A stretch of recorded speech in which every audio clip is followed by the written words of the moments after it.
আসসালামু আলাইকুম সম্মানিত দর্শকবৃন্দ, কেমন আছেন? আশা করি সকলে ভালোই আছেন। আল্লাহ সকলকে ভালো রাখুক।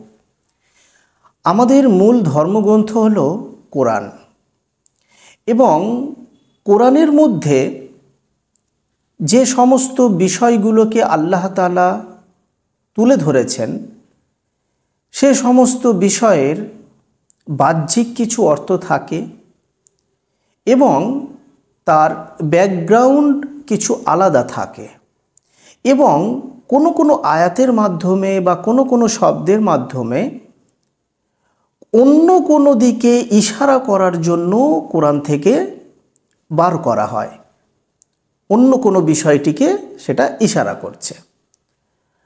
তাহলে এই রকমই আজকে একটা ইন্টারেস্টিং বিষয় নিয়ে আমি এসেছি যে কোরআন 30 পারা হয়ে থাকে এবং কোরআনের 30 পারার মধ্যে সবথেকে মাঝখানে হলো 15 পারা এবং সব থেকে মাঝখানে যেই শব্দটি আছে সেটা সূরা কাহাফের 19 নম্বর আয়াতে একটি শব্দ আছে, সেটা হলো ওয়াল ইয়াতালাত্তফ।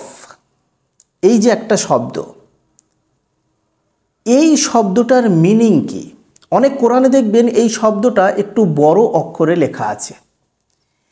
এই শব্দটার মানে কি এবং এই শব্দটা কোন দিকে ইশারা করছে এবং এই শব্দটা যেই সূরাতে এসছে তো ওখানে কোন ঘটনার দিকে ইশারা করছে, বাহ্যিক অর্থটা কি হবে এবং এর গোপনীয় কিছু অর্থ আছে সেটা কি হবে। এই যে শব্দ ওয়াল ইয়াতালাত্তফ, এটা আদেশ সূচক শব্দ এবং এর মানে হলো সে যেন নরম আচরণ করে, সে যেন মানুষের সঙ্গে নরম আচরণ করে। এটা এসছে সূরা কাহাফের 19 নম্বর আয়াতে এবং সূরা কাহাফে যেই ঘটনাটা বর্ণনা করা হয়েছে এটা আপনারা সকলেই জানেন। তো ওই ঘটনার পরিপ্রেক্ষিতে ওখানে একটা মানুষকে যখন বাজারে পাঠানো হচ্ছিল কিছু কেনার জন্য, তখন তাকে বলা হচ্ছিল সে যেন নরম আচরণ করে, সে যেন নম্রভাবে মানুষের সঙ্গে কথাবার্তা বলে, তাদের সঙ্গে ব্যবহার যেন নম্রভাবে করে।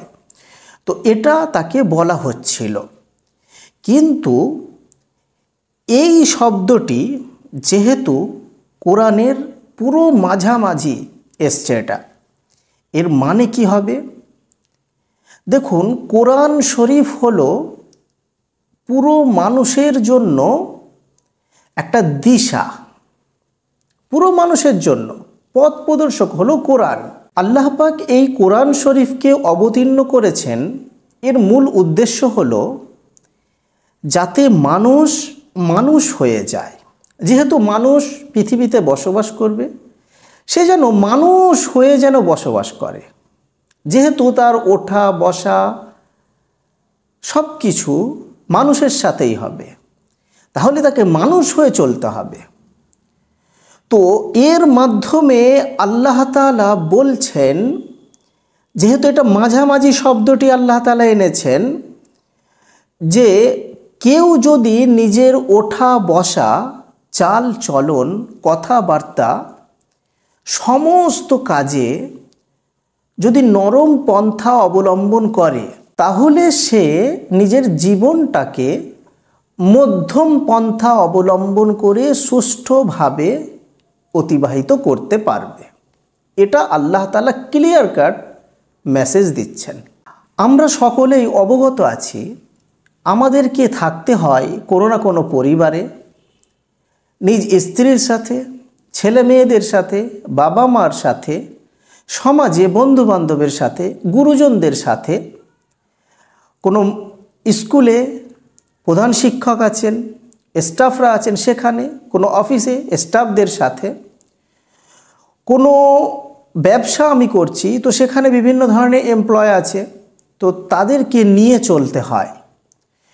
তো সর্বক্ষেত্রে আমাদেরকে নরম পন্থা অবলম্বন করতে হবে। এটা হচ্ছে আল্লাহ তাআলা মেসেজ দিচ্ছেন। যদি আমরা নরম ব্যবহার করি, নরমভাবে কারোর সঙ্গে আচার আচরণ করি, খুব কড়া মেজাজে না, তাহলে আল্লাহ তাআলা আমাদের প্রতি খুশি হবেন। আমাদেরকে এটা মনে রাখতে হবে, আমাদের নবী হযরত মুহাম্মদ সাল্লাল্লাহু আলাইহি ওয়াসাল্লাম তিনি সর্বক্ষেত্রে নম্রতা পছন্দ করতেন এবং তিনি তার জীবনে সবাইয়ের সাথে তিনি নম্র ব্যবহার করে গেছেন। এবং আল্লাহর রসুল বলে গেছেন যে আল্লাহ পাক নম্রতাকে পছন্দ করেন। এবং আল্লাহর রসুল সাল্লাল্লাহু আলাইহি ওয়াসাল্লাম নিজ স্ত্রীদের সাথে নরম ব্যবহার করতেন, কড়া হতেন না, এবং শিশুদের সঙ্গেও নরম ব্যবহার করতেন। নিজ খাদেমের সাথে, যিনি খিদমত করছেন তার সাথেও আল্লাহর রসুল নরম ব্যবহার করতেন। এবং নিজের সমাজের মানুষদের সঙ্গেও আল্লাহর রসুল নরম ব্যবহার করতেন। তো মোট কথা আল্লাহর রসুল সাল্লাল্লাহু আলাইহি ওয়াসাল্লাম নিজের জীবনে উঠতে বসতে চলতে ফিরতে সর্বক্ষেত্রে আল্লাহর রসুল নরম ব্যবহার করতেন। নিজের কথাবার্তা সব কিছুতে নরম ব্যবহার করতেন।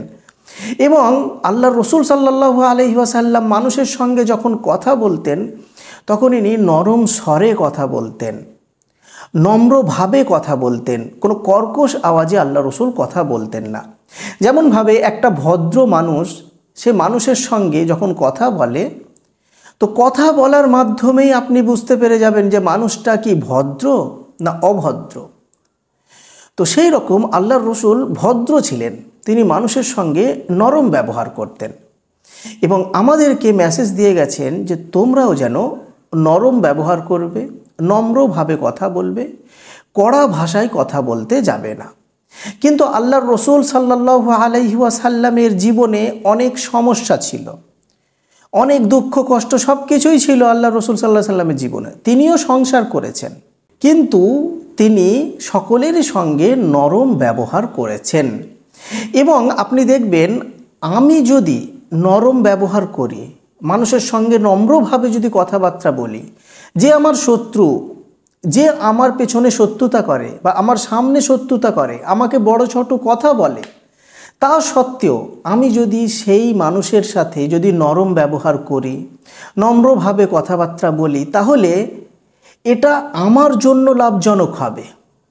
আমাদেরকে এটা মাইন্ডে নিতে হবে যে আমি যদি নম্র ব্যবহার করি, আমি যদি সকলের সঙ্গে নরমভাবে আচার আচরণ করি, কড়া না হই, কর্কশ না হই, তাহলে এটা আমার জন্য লাভজনক হবে। এর লাভ আমরা নিজেরাই বুঝতে পারবো। আর যদি আমি মানুষের সঙ্গে কর্কশ হই, অনেক মানুষ মনে করে যে আমি যদি কড়া ভাষায় কথা বলি মানুষের সঙ্গে বা সকলের সঙ্গে আচার আচরণে আমি যদি কড়া হই, তাহলে আমি বাহাদুর মনে হবে, সাহসী মনে হবে মানুষের সামনে। এমনটা না। নরম হলে আপনি যে কাপুরুষ হয়ে যাবেন, এটা পুরোপুরি ভুল। যেহেতু আমাদের সোসাইটিতে মানুষ একে অপরের সঙ্গে বসবাস করে, একটা পরিবারেই কত মানুষের সঙ্গে একে অপরের সঙ্গে বসবাস করে, সেখানে আপনি যদি নরম পন্থা অবলম্বন না করেন, তাহলে এর প্রতিফল লড়াই হতে পারে, ঝগড়া হতে পারে, কথা কাটাকাটি হতে পারে, নিজেদের মধ্যে ভেদাভেদ হতে পারে, নিজেদের মধ্যে মন কষাকষি হতে পারে। তো সেজন্য আমাদের উচিত হবে সর্বক্ষেত্রে আমরা যেন নরম পন্থা অবলম্বন করি। এবং নরম পন্থা অবলম্বন করলে আমাদের এটা ইন্টেনশনে রাখতে হবে যে আল্লাহ তাআলা আমার প্রতি খুশি হবেন, আমি কাপুরুষ হয়ে গেলাম না, এবং নরম পন্থা আমি যে অবলম্বন করছি এর দ্বারাই আমি লাভজনক হব। এর লাভ আল্লাহ তাআলা ঠিক দেবেন, এর প্রতিদান আমাকে পৃথিবীতেও দেবেন এবং মৃত্যুর পরে পরকালেও আল্লাহ তাআলা দেবেন।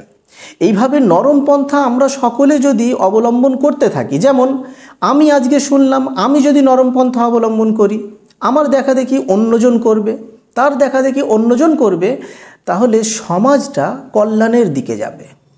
আর যদি আমরা নরম পন্থা অবলম্বন না করে কড়া পন্থা অবলম্বন করি, তাহলে সমাজটা শান্তির দিকে যাবে না, অশান্তির দিকে চলে যাবে। যাই হোক, আজকের এই ভিডিওর মাধ্যমে আপনারা মূল যে থট, যেটা আমি বলতে চাইছি, সেটা আপনারা বুঝতে পেরেছেন।